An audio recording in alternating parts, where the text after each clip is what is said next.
여러분 안녕하세요. 풍성한산의 유영태 유혜연입니다. 반갑습니다. 코로나 시대의 우리의 가정, 코로나를 이기는 가정교육. 네, 오늘은 코로나 시대에 코로나를 이기는 가정교육에 대해서 여러분과 나눌 건데 그 전에 구독, 좋아요, 알람 설정 해주시면 저에게 큰 힘이 될 것 같아요. 감사합니다. 감사합니다. 미리 감사드릴게요. 네, 그렇습니다. 지금 상황이 어렵다고 해서 사실 힘들어하고 어려워할 상황이 아니거든요. 우리가 정말 아이들을 양육하고 아이들을 잘 교육하는 데는 쉼이 없지 않습니까? 그래서 이렇게 조금 어렵다고 할지라도 정말 좋은 기회로 잡을 필요가 있다고 생각을 합니다. 그래서 가정교육의 기회다 라고 시작하길 원합니다. 그렇죠. 코로나 시대에 코로나 위기가 기회다. 가정교육의 기회다. 어떤 기회죠? 그래서 정말 중요한, 우리 아이들에게 정말 중요한 기초 생활 수행 능력.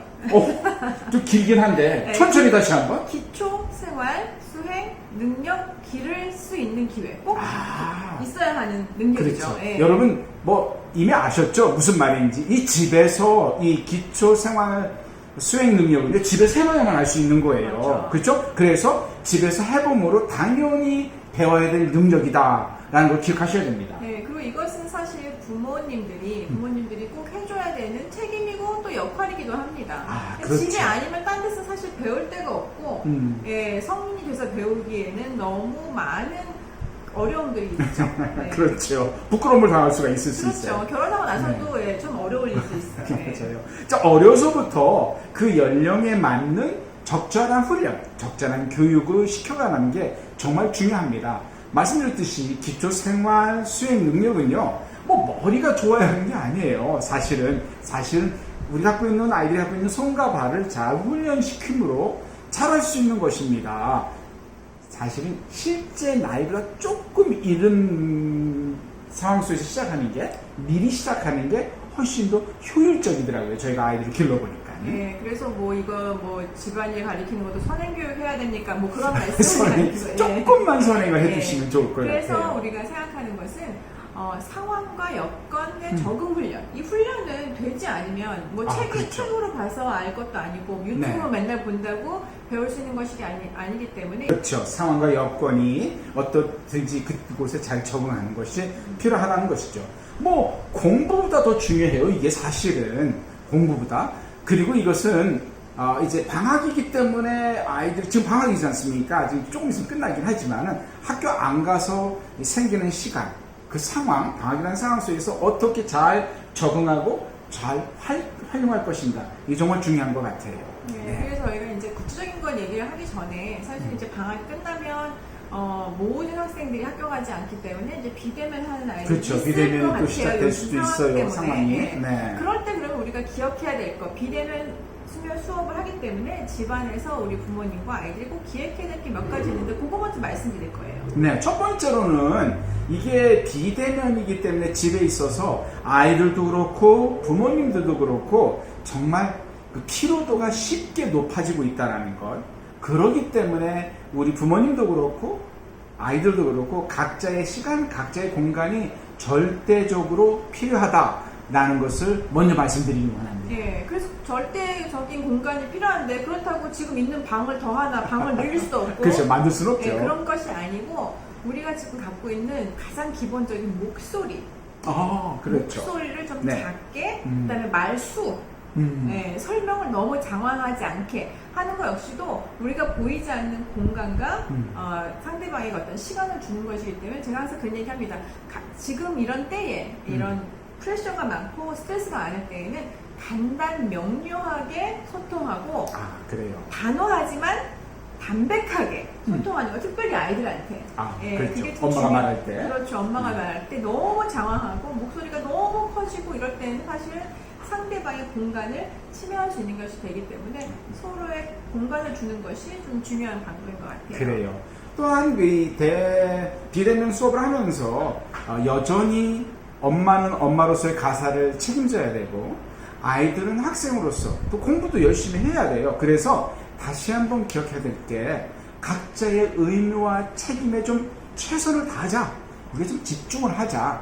그러다 보면 서로가 약간의 공간과 시간적인 여유뿐만 아니라 서로가 맡겨진 데 최선을 다함으로 상대에 대해서 너무 신경 쓰지 않아도 될 수 있다는 것을 조금 기억할 필요가 있을 것 같아요. 네, 그렇죠. 그래서 조금 더 여유를 가질 수 있으면 좋을 것 같은데, 특별히 이제 월화수목금 토요일이고 주일이 일요일이 있잖아요. 그렇죠. 그런 것들 아이들에게 주중에는 정확하게 이런 스케줄을 따라가고, 그다음에 토요일과 주일은 또 다른 스케줄. 그러니까 뭔가 좀 새로운 것, 변화가 분리를 시켜서. 분리시키는 게 굉장히 중요한 것 같아요. 그러니까 토요일도 공부하고, 토요일도 숙제하고, 뭐 또 주일날도 교회 갔다 와서 또 숙제하고 학원 가고 이런 것들은 피로가 누적이 되기 때문에 뭔가 새로운, 그래서 정확하게 주중, 주말 시간들이 딱딱 정해지면 좋을 것 같아요. 좀 나눠서 쓰자. 네. 그렇죠? 그래서 분명히 주말에는 아이들이 조금 긴장을 풀 수 있도록, 그리고 주중에는 공부와 또 기본적으로 해야 될 일을 당연히 해야 되겠죠. 그렇죠. 무조건 네. 놀고 무조건 널브러질 수는 없는 거니까. 네. 그런 일을 한다고 해서 공부 못하는 건 아닙니다. 네, 그렇죠? 그렇죠. 그래서 네. 조금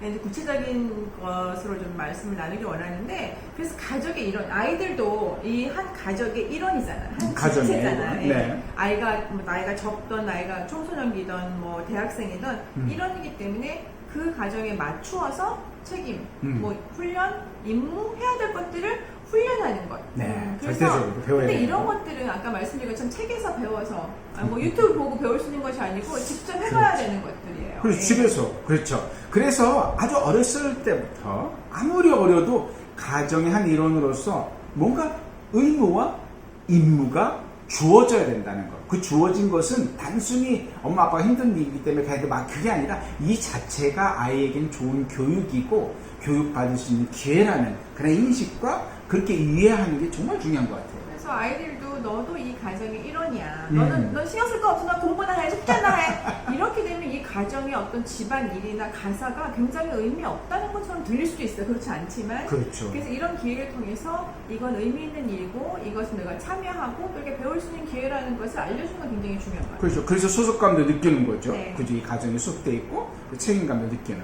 그래요. 사실 뭐 이게 우리가 말하는 그 생활 교육이지 않습니까? 가정 교육, 생활 교육인데 잊지 말아야 됩니다. 이러한 간단하지만 중요한 이한 생활 교육이 학교 교육만큼 중요하다는 거예요. 왜냐면은 우리 아이들이 밖에 나와서는 사회의 삶 속에서 생활의 삶을 살아가기 때문에, 그래서 부모님도 그렇고 자녀도 그렇고 인식의 변화가 와야 됩니다. 학교 교육만 잘하는 게 아니라 생활 속에서 이런 멋진 삶을 능력 있게 살아나가는 아이들이 돼야 된다라는 걸 기억하셔야 됩니다. 그래서 수학 능력, 그 능력이잖아요. 그렇죠. 수학 능력이겠죠. 네, 이거는 그것처럼 기초 생활, 소행 생활. 능력을 이제 기르는 맞습니다. 건데, 이것이 나이에 맞는 것, 또 가정의 환경, 뭐 이런 모든 것을 털어서 잘 조합이 돼야 되기 때문에 부모님이 무조건 너는 이거 해, 너는 설거지 해, 너는 이것보다는 아이들과 아이가 하나이든 아이가 뭐 2명, 셋이든 다 같이 모여서 여기에 대해서 서로 얘기하고, 그 다음에 무엇인가 역할을 맡을 것인가 서로 토론하는 그렇죠. 그 과정 자체가 굉장히 중요한 교육인 것 같아요. 그래요. 그렇죠? 그래요. 그래서 아이들마다 또 달라요. 성격도 다르고 뭘 할 수 있는 그런 그 능력도 뭐 어떤 아이는 손이 빠르고 어떤 아이는 손이 느리고 뭐 남자애하고 여자애 또 차이가 많잖아요. 그거를 조금 더 이해하면서 조율도 부모님이 해주셔야 되겠죠. 그럴 때에 아이들이 편안하게 이 일을 행할 수 있다고 생각을 합니다. 그렇죠. 그래서 아이들이 그런데 내가 손이 빠른지, 내가 입맛이 좀 민감한지 이런 것들을 해보지 않으면 모르죠. 네, 절대로 모르죠. 절대로 부분이라서 모르죠. 가사 있잖아요. 그러니까 뭐 설거지, 빨래, 좀 뭐 구체적인 옷 예를 정리, 들어서, 네. 뭐 그리고 기본적으로 자기 방 정리는 본인이 거기에 대한 어떤 뭐 손이 빠르든 안 빠르든 무조건 해야 되는 부분들이 그렇죠. 있죠. 그런 것들은 무조건 배워야 하는 것이지만 어떤 뭐 빨래나 음식이나 설거지나 이런 것들은 나이가 다르거나 아니면 숫자가 저희처럼 5이 있을 경우에는 거기를 좀 잘하는 애들이 맡아서 하는 것도 나쁘지 않을 것 같아요. 우리 아이들의 예를 좀 들으면 좋을 것 같아요. 네. 사실은 딸 셋, 아들 둘, 딸, 아들, 딸, 딸인데요. 네. 위에 아들 둘도요, 저희가 아주 어렸을 때부터, 몇 살부터 시작했죠? 거의 네. 초등학교 1, 2학년이었던 것 같아요. 그때부터 빨래 하는 거. 빨래, 물론 이제 기계가 하지만, 빨래 갖다 집어넣고, 색깔 분리해서 넣고, 빨고, 그 다음에 널은 걸 말린 걸 다 갖고 와서, 개고. 그래서 심지어는 남자 아이들인데도 자기 동생들 거, 여동생들 거 반스도 적고 러닝구도 적고 이런 거를 다 시켰습니다. 그래서 나중에 대학 갔을 때에 본인의 삶 속에서 이건 당연한 거고 모든 사람이 다 하는 줄 알았는데 대학 가서 어떻게 했죠? 깜짝 놀랐대요. 왜 놀랬죠? 대학에서 기숙사에 가서 어. 예, 기숙사 친구들이 빨래를 갖다 집어넣고 다시 꺼내오고 그대로 거기서 하나씩 옷 꺼내 입는 거 보고 굉장히 놀랬고 그 친구들도 이 남자애들이 이 속옷, 겉옷 이런 것들 이렇게 막 접는 거. 잘 예쁘게 접는 거 보고 상대방도 놀랬대요. 그렇죠. 예. 물론 이건 한 가지 예이지만 우리 아이들에게 이거는 기본적으로 할 수 있는 거를 잘 가르쳐 줄 필요가 있어요. 그래서 이 가사, 집안에 일어나는 일들을 뭐 설거지도 아주 어렸을 때는 조금 시키고 그 다음에 크면서 뭐든지 할 수 있는 그런 걸 도와줘야 되겠죠. 그리고 아이들이 크면 솔직히 이제 엄마 아빠가 화장실 어렵고 힘든 청소가 아니라 등치도 큰 남자애들이 왜 그걸 못해요. 할 수 있어야 되고 때로는 엄마 아빠가 안 하는 거를 본인이 쓱쓱쓱쓱 후다닥 할 줄 아는, 그리고 나이가 좀 든 우리 딸들은 부엌에 엄마가 바빠서 정리하지 못한 남은 그릇이나 이런 것도 본인이 알아서 더 예쁘게 눈썰미 있게 딱딱딱 정리하는 이런 것도 아이들이 배울 수 있고 해야 된다는 것이죠. 네, 그런 기회를 우리 부모님께 의도적으로 당연히 처음에는 마음에 안 들어요. 그렇죠. 네, 마음에 그렇죠. 도우는 게 아니고 아예 이걸 다시 뒷정리하는 게 더 복잡하긴 하는데 우리가 아이들에게 기회를 주고 훈련받을 수 있는 어떤 그런 상황이 되지 않으면 결국은 배울 수 없고 나이가 많이 들어서 배우거나 할 때는 참 인생이 좀 고달퍼지죠. 먹는 얘기 좀 한번 해보죠. 네, 먹는 먹는 거. 얘기. 예를 네, 들어서 먹는 실질적으로 거 되게 중요해요. 네. 네, 그래서- 몇 살 때부터 뭘 어떻게 시킬 수가 있을까요? 그러니까 몇 살이 정말 어릴 때도 뭐 2살, 3살 이럴 땐 자기가 뭘 만들 수는 당연히 없지만 그렇죠. 본인이 먹겠다는 것을 얘기하고 냉장고를 열고 엄마 우유 꺼내서 엄마 따라주세요 이런 것까지도 시킬 수 있고 또 이제는 뭐 먹은 그릇은 항상 자기가 갖다 갖다가 놓는 거, 집어넣는 싱크에 것들, 집어넣는 네, 거, 그런 이런 것들 거. 정확하게 사실 할 수 있는 것들 저희 집 아이 같은 경우는 이렇게 이제 한 2살 넘어가서 걸을 때 1살 반 2살 돼서 걸을 때 자기가 이제 우유병으로 그렇죠. 쭉쭉쭉 먹잖아요. 다 먹고 그 갖다가 싱크 넣는 거.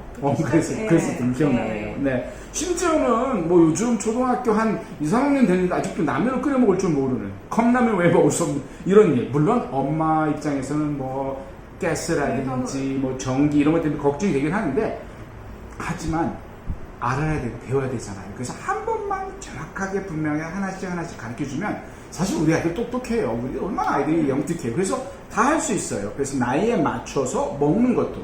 그리고 뭐 남자아이든 여자아이든 아니 엄마가 없을 때 밥 안 쳐서 밥 할 수 있는 거는 좀 가르쳐줘야 돼요. 그래서 엄마 아빠가 밖에 나가도 늦게 들어올 것 같으면 야 밥은 해놔라 해서 텍스트 보내면 밥은 다 해놓을 수 있도록 뭐 손 이렇게 얹어서 물 맞추는 거 이런 것도 가르쳐주면은 충분히 할 수 있습니다. 그리고 사실은 이런 모든 것들이 손으로 하는 것인데 이 맞아요. 손의 감각을 저희가 얘기하잖아요. 그렇죠. 네, 그래서 이런 모든 다른 종류의 쌀을 씻으면 쌀을 느끼는 이런 느낌들이 우리가 보통 좋아하는 이 두뇌 발달을 잘 시켜서 더 똑똑하게 이 모든 좋은 것들이 있죠. 장점들이 있죠. 그래서 이런 것들을 시킬 수 있는 쓸데없이 됐어 그렇게 하시지 마시고 구체적으로 알려주고 또 옆에서 하는 거 좀 봐주고 조금 같이 하고. 좀 잘 못하더라도 다시 기회를 주고 또 다시 한번 이렇게 맞아요. 할 수 있게 또 응원도 해주고 뭐. 그러면서 거기에서 자신감, 작은 일이지만 중요한 일이잖아요.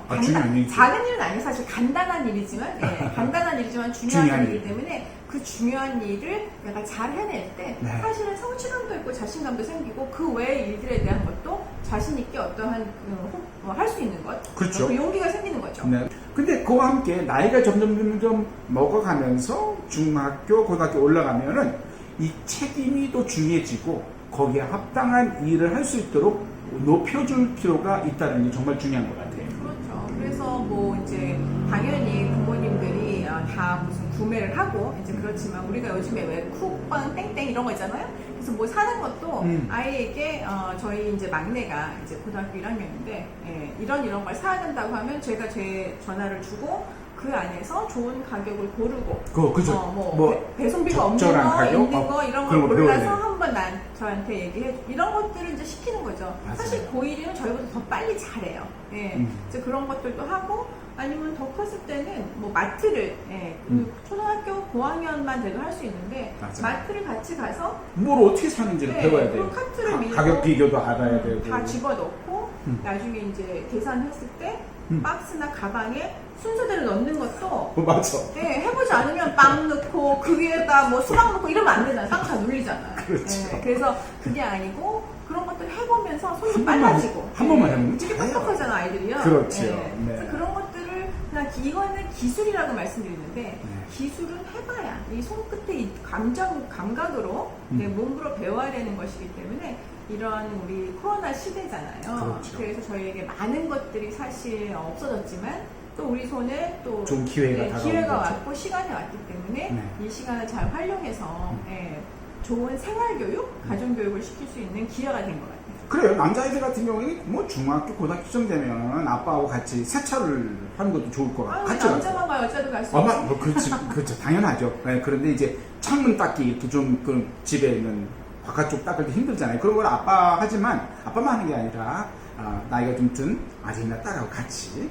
그다음에 뭐 가구를 옮기고 변경시키고 이런 거 그렇죠. 뭐 방학 때 그런 거 한번 하잖아요. 그때 서로 방도 바꾸고 막 이런 거 해보는 그러면 거죠. 그런 거 예. 한 번쯤 뭐 의도는 아니지만 그렇게 기회가 있을 때 엄마 아빠가 둘이 힘들게 할 게 아니라 아이들까지 해서 하니까 저희도 아이들이 크면서 그걸 해봤더니 되게 재밌는 게 뭐 자기네들이 뭐 큰일을 한 엄청 큰일 한 것처럼 줄 알아요. 사실 뭐 별것도 아니지만 하지만 내가 우리 집에서 이런 거를 아빠를 도와줄 수 있다라는 이런 게 참 좋은 것 같아요. 그러면서 이 가정에서 우리 아이들이 크면서 자기의 힘, 능력, 그 다음에 의무, 또 임무를 잘 수행할 수 있다는 걸 배울 수 있어서 참 좋을 것 같아요. 네, 그래서 이 기회를 잘 잡을 때 위기가 결국은 기회가 되고 맞습니다. 이 기회를 통해서 우리 아이들이 아까 말씀드린 기초 생활 수행 능력을 예. 든든하게 잘 훈련되는 과정이라면 이 코로나 시대가 그러면 이 코로나 시대가 아이에게 많은 것들을 못하게 가져갔지만 제한됐지만 또 줄 수 있는 어떤 그런 기회가 됐다는 기회죠. 거죠. 당연히 기회입니다. 자, 오늘 나눈 내용을 여러분 아이들하고도 부부가 먼저 얘기하시고 그 다음에 잘 정리하셔서 아이들과의 관계 속에서 좀 적용해 보시면 좋을 것 같아요. 그래서 우리 아이들이 정말 삶 속에서 능력 있는 아이들이 될 수 있도록 공부도 잘해야지만 그보다 또 삶 속에 필요한 것들을 능력 있게 해나갈 수 있는 아이들이 됐으면 너무너무 좋겠습니다. 네, 그러면 구호 한번 해볼까요? 그렇습니다. 네, 먼저 시작하십시오. 해볼까요? 바이러스는 백신이 물리치고 코로나 블루는 가정 교육이 물리친다. 네, 감사합니다. 감사합니다.